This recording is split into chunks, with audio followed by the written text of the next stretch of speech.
안녕하세요. 오늘은 6학년 2학기 4단원 효과적으로 발표해요. 5차시 발표 상황에 맞는 영상 자료를 만드는 방법 알기에 대해 학습하도록 하겠습니다. 교과서 154쪽을 펴주세요. 영상 자료를 활용해 직접 발표한 경험이나 다른 사람이 발표하는 것을 본 경험을 친구들과 이야기해 봅시다. 말풍선을 살펴볼게요. 내 꿈을 발표하는 시간에 내가 존경하는 피아니스트의 연주 영상을 인터넷에서 찾아 친구들에게 보여주었어. 나도 열심히 노력해서 이만큼 피아노를 잘 치고 싶다고 말했어. 내 꿈을 발표할 때 롤모델의 영상을 활용한 예네요. 다음, 안전교육 시간에 희망 모둠이 지진 대피 요령 영상을 찾아서 보여주었잖아. 자막이 나와서 중요한 내용을 더 잘 알 수 있었어. 자, 여러분은 어떤 경험이 있나요? 다양한 경험이 있을 거라 생각됩니다. 이런 경우도 있는데요.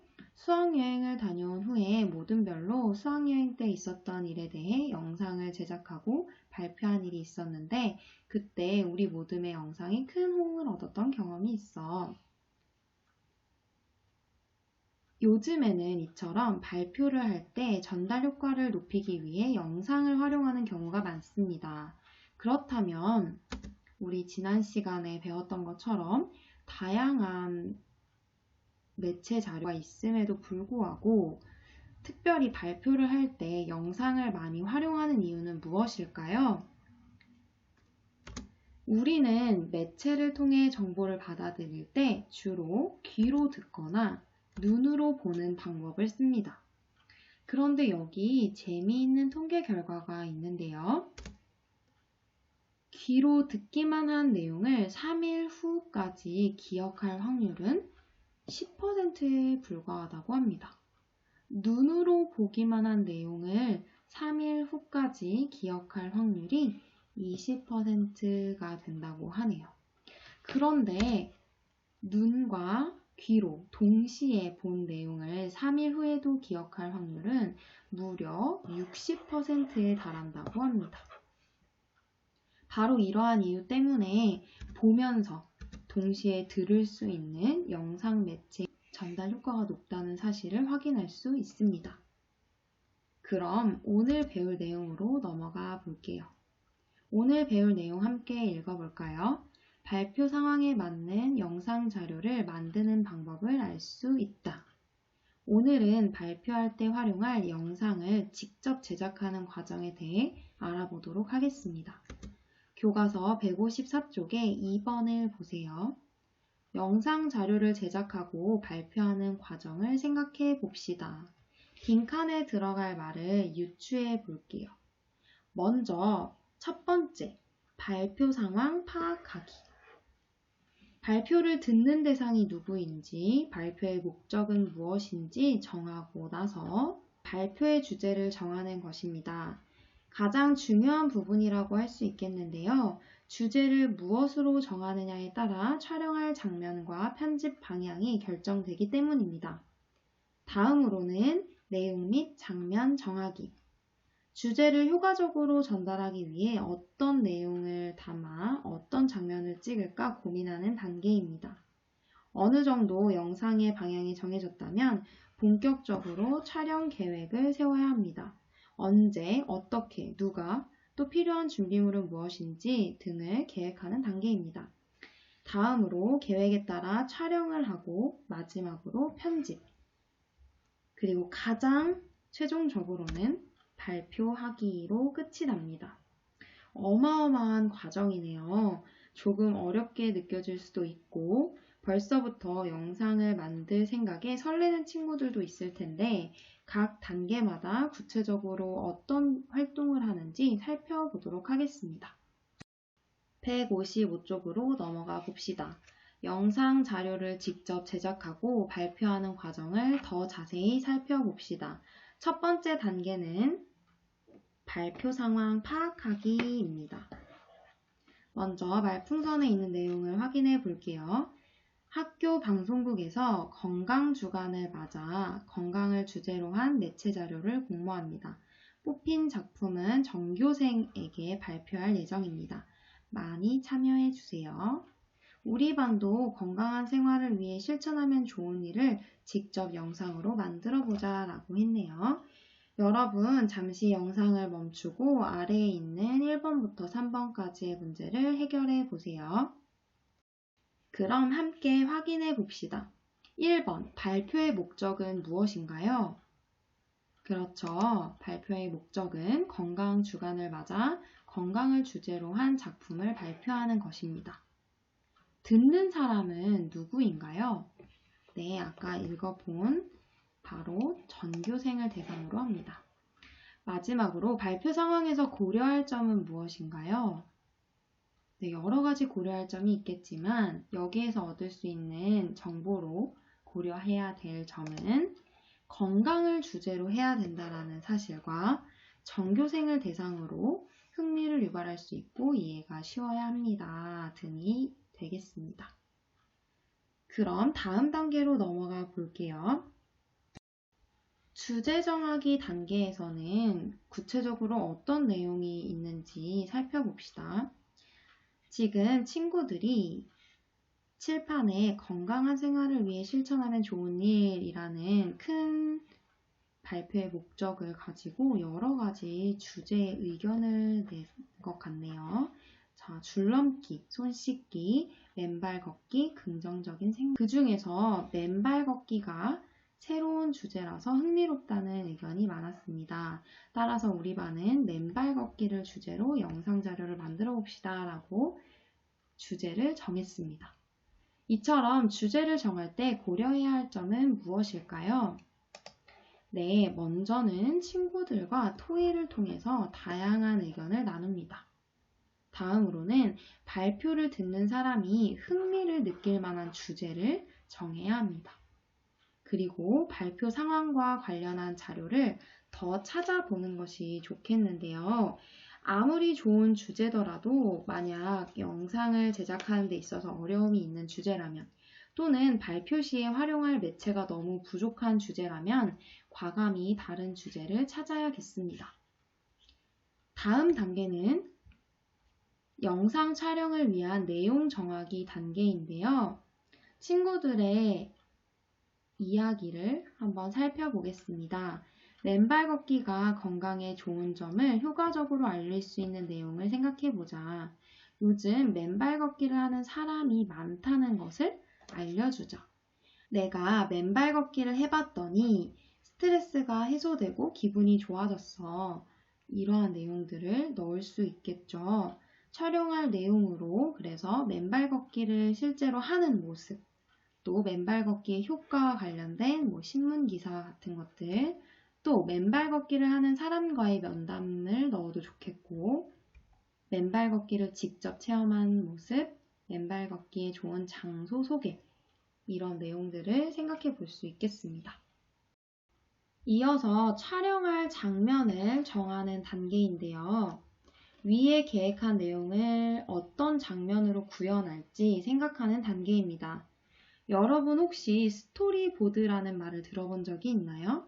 스토리보드란 영상을 제작하기 전에 영상 속 초안을 그림으로 간단히 표현한 문서를 말합니다. 여러분이 알고 있는 디즈니 영화들, 각종 CF들, 영화들이 모두 이 과정을 거친다고 하는데요.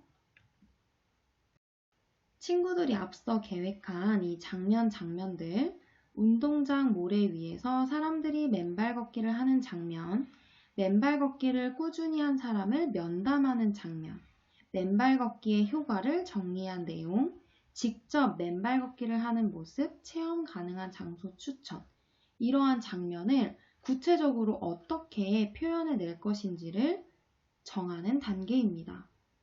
여러분, 이 겨울왕국이라는 영화 모두 다 알고 있죠?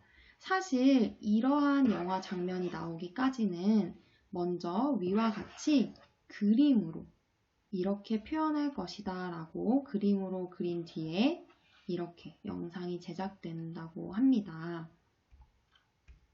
여러분이 TV에서 보는 CF 광고도 이러한 과정을 거친다고 해요. 지금 위에 있는 것처럼 그림으로 이 장면을 어떻게 표현할지 간단히 스케치하고 그리고 실제로 이렇게 우리가 보는 CF로 촬영이 된다고 합니다. 아까도 말했다시피 이러한 것을 스토리보드라고 하는데요. 선생님이 광고 하나를 보여줄 텐데 이 광고를 만들기 전 그린 스토리보드와 함께 비교해서 한번 살펴보면 좋겠습니다.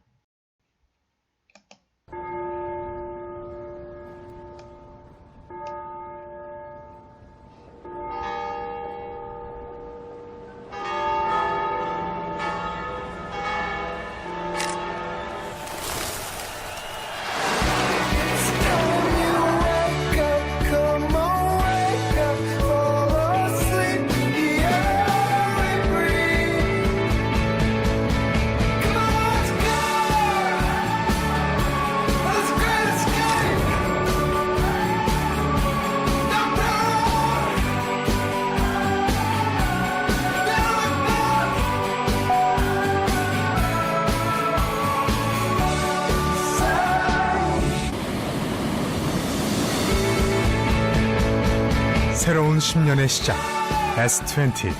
당신이 원하던 가장 갤럭시다운 혁신 갤럭시 S20. 영상을 잘 보았나요?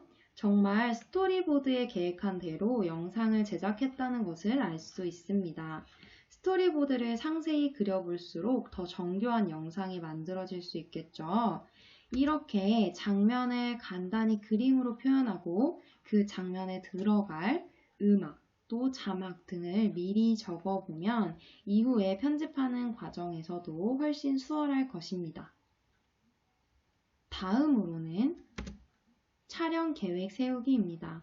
각각의 역할을 정하고 촬영 일시와 장소 그리고 준비물 주의할 점들을 상세히 계획합니다. 그리고 혹시 촬영할 장소가 미리 누군가의 허락을 받아야 하는 경우라면 사전에 그것도 염두에 두어야겠죠? 그 다음 과정은 본격적으로 촬영하는 단계입니다. 계획에 따라 촬영을 하는데요. 이때 특별히 주의해야 될 몇 가지 사항들이 있겠습니다. 먼저 촬영을 할 때는 화면의 흔들림이 없도록 화면을 고정해야 되겠죠. 그리고 소리나 주변에 어떤 잡음이 없는지 확인하면서 촬영을 해야 되겠습니다. 그리고 앞뒤에 여유롭게 촬영을 해야 이후 편집을 할 때 조금 편할 수 있거든요. 그래서 편집을 고려한 촬영을 하면 좋겠습니다. 그리고 혹시라도 재촬영이 필요한 경우에 바로 다시 한번 촬영을 해두는 것도 좋겠죠. 이미 촬영이 다 끝난 후에 편집을 하려고 넘어갔는데 다시 촬영이 필요하다라고 하면 효율적이지 못한 상황이 생기기 때문에 여러분 이러한 것들을 고려해서 촬영을 꼼꼼하게 해 주어야겠습니다. 영상 제작의 마지막 단계는 편집하기인데요. 영상을 편집하는 과정에서 친구들과 함께 의견을 나누는 과정이 필요합니다. 그래서 함께 촬영할 영상을 보면서 제목을 무엇으로 하면 좋을지, 또 이런 장면에는 경쾌한 음악을 넣자 라든지 시청각 장애인을 고려해 자막이나 수어 통역을 넣었으면 좋겠어. 또 땡땡 초등학교에 맨발 걷기 신문 기사를 넣고 자료 출처는 자막으로 넣자. 이런 다양한 편집에 대한 의견들을 나누면 좋겠습니다. 그래서 편집을 할 때 먼저는 알맞은 영상 편집 프로그램을 정합니다. 그리고 촬영한 영상에서 발표에 사용할 장면을 고르고 또 발표 효과를 높이는 다른 매체 자료를 어떻게 활용할 것인지 장면을 차례에 맞게 편집을 하고 그리고 아까 친구들의 의견 나누는 시간을 통해서 제목은 어떻게 할지 자막, 배경음악 이런 것들을 편집 단계에서 해야 되겠죠. 자막은 필요한 내용만 간단하게 넣고 인용한 내용은 반드시 출처를 밝혀주어야 합니다. 영상 편집 프로그램으로는 PC 버전과 스마트폰 앱 어플이 있는데요. 여러 가지 중에 여러분이 편한 것을 선택하면 좋겠습니다. 자, 그러면 최종적으로 마지막 발표하기 단계입니다. 발표를 효과적으로 하려면 어떻게 해야 할까요? 소개하거나 부탁할 내용과 같이 발표하기 전이나 발표한 뒤에 말할 내용을 다양한 방법으로 준비할 수 있습니다. 바로 앞에 서자마자 영상을 보고 그 영상이 끝나면 들어오는 그런 발표가 아니라 발표하기 전과 그리고 발표 끝내고 나서 어떻게 자연스럽게 연결하면 좋을지 해야 될 말을 준비해 가는 게 좋겠죠. 그리고 발표를 하거나 들을 때는 집중하고 듣는 사람이나 발표하는 사람을 존중하는 태도를 보입니다. 영상 및 음성에 문제가 없는지 미리 확인을 하는 게 좋겠습니다. 영상 자료를 만들어서 인터넷에 올릴 때 주의해야 할 점은 무엇인지 친구들과 이야기해 봅시다. 여러분, 영상을 만들면 아마도 여러분 개인 채널 유튜브나 또는 학급 관련해서 또는 학교 유튜브에 올릴 수도 있겠습니다. 또 유튜브 말고도 학교 홈페이지나 여러분이 가지고 있는 SNS 계정에 자료를 올릴 수 있겠는데요. 이때 주의해야 할 점이 있습니다. 먼저는 영상 자료가 보는 사람들에게 좋은 영향을 주는지 생각해야 합니다. 그래서 혹시 비속어나 은어와 같은 격식에 맞지 않는 언어가 들어가 있진 않은지 내용에 있어서 혹시 부정적인 내용은 없는지 확인을 해주면 좋겠습니다. 그리고 영상에 나오는 사람의 동의를 얻어야 합니다. 마지막으로 영상에 매체 자료를 넣을 때에는 그 자료의 출처를 밝힙니다. 요즘엔 저작권에 대한 문제가 많기 때문에 여러분이 반드시 자료의 출처를 밝혀주어야 합니다. 자, 여기까지 우리 오늘 발표 자료로서 영상을 만드는 과정에 대해서 배우는 과정을 다시 한번 살펴보고 마치도록 하겠습니다. 발표 상황을 파악하는 일을 가장 먼저 해야 되고 다음으로는 그렇죠. 주제 정하기, 그리고 내용 및 장면 정하기, 촬영 계획 세우기, 촬영하기, 마지막으로 편집하고 발표하기 이렇게 단계를 거치면 되겠습니다. 자, 여러분 오늘도 열심히 공부하느라 참 고생 많았어요. 다음 시간에는 우리가 오늘 배운 내용을 바탕으로 효과적인 발표 영상 자료를 직접 만들어 보는 시간을 갖도록 하겠습니다. 여러분, 우리 다음 시간에 만나요.